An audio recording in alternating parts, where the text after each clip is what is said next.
In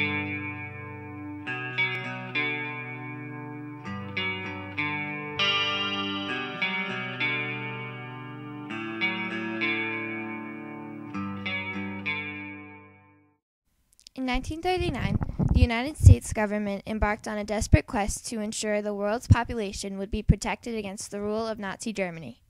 The quest, which became known as the Manhattan Project, included billions of dollars spent and many great scientific minds working together, ultimately resulting in man's greatest and most frightening innovation, nuclear power.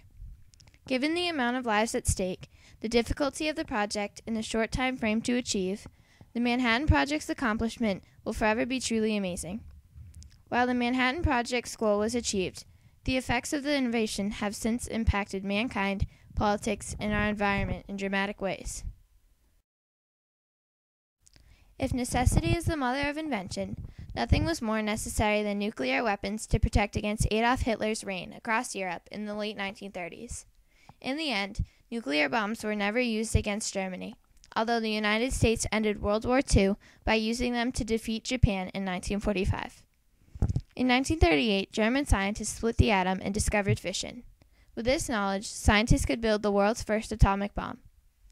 The possibilities that came with this discovery were obvious to many German scientists. This frightened Leo Szilard, who, along with other Jewish scientists, Hans Bethe, Edward Teller, and Albert Einstein, fled Germany to the U.S. after Hitler came to power. On October 11, 1939, after receiving a letter from Szilard and Einstein, President Roosevelt formed the Advisory Committee on Uranium. Meanwhile, Szilard began working with Italian physicist Enrico Fermi at Columbia University. Their first challenge was to prove a nuclear reaction could be sustained in a uranium reactor. On December 7, 1941, Japan bombed the U.S. military base in Pearl Harbor, Hawaii, killing more than 2,000 U.S. soldiers. The next day, the United States declared war on Japan. Yesterday, December 7th, 1941, a date which will live in infamy. The entry into the war caused the efforts of the Nuclear Advisory Committee to increase greatly. Roosevelt approved the production of an atomic bomb and turned the project over to Army General Leslie Groves. Groves quickly brought in physics professor J. Robert Oppenheimer in 1942. The Manhattan Project was born.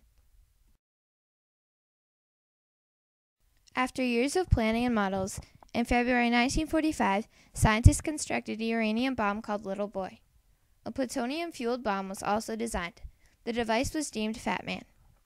Around this same time, Germany surrendered and the war in Europe was over. Despite their allies' surrender, Japan does not waver and continues to fight against the U.S. The Manhattan Project was now very close to achieving its goal. Despite fears of destroying the entire world, all agreed a test was necessary. Luckily, enough plutonium was created to conduct a test at the remote Los Alamos Research Facility in New Mexico. The Trinity test, conducted on July 16, 1945, successfully proved the bomb design worked. The extreme display of power caused Oppenheimer and the others to truly realize what they had created. We knew the world would not be the same. Few people laughed. Few people cried. Most people were silent. On August 6, 1945, the United States became the first and only country to ever use nuclear weapons in a war when it dropped the uranium-fueled Little Boy bomb on the Japanese town of Hiroshima. The devastation was unlike anything ever witnessed before. An estimated 80,000 Japanese civilians were killed immediately. In the months and years following, total casualties are said to have reached in the hundreds of thousands. 3 days later, as the Japanese tried to respond to the attack on Hiroshima, the United States dropped the plutonium-fueled Fat Man bomb over the city of Nagasaki. Another 40,000 to 60,000 civilians were killed instantly. 6 days later, Japan agreed to an unconditional surrender.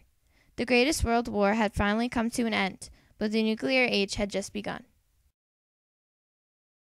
The questions related to nuclear power started almost immediately, and most were related to the United States' decision to use the bomb on a weakened Japan, specifically targeting non-military locations.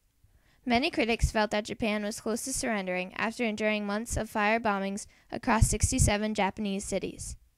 Supporters of the U.S. bombings point out that many American and Japanese lives were saved by avoiding a land invasion on Japan. Some estimates predicted 1 million lives could have been lost. The use of nuclear weapons instantly made the United States the strongest and most feared power on the planet. Other countries took notice and started their own Manhattan projects. One of the negative aspects of Manhattan's innovation was the expansion of nuclear weapons following the end of World War II. Soon after the Russians obtained nuclear capabilities in 1949, the U.S. and Russia waged a war of words that threatened each other's obliteration for decades. The Cold War was based on fear and words, rather than physical confrontations. The war was fought with propaganda, public statements, espionage, and weapons buildup. By 1964, 5 nations had built nuclear weapons: the United States, Soviet Union, France, Great Britain, and China. While Russia and U.S. have recently reduced nuclear warhead stockpiles, we still live under the threat of nuclear war. More concerning is the possibility that countries with unstable leaders and lacking proper safeguards will obtain nuclear capabilities. The ability to use nuclear fission to create electricity is probably the most controversial and complicated outcome of the Manhattan Project discovery. Today, nuclear power satisfies over 75% of France's electricity needs. It remains the second largest source of electricity in the United States, behind coal.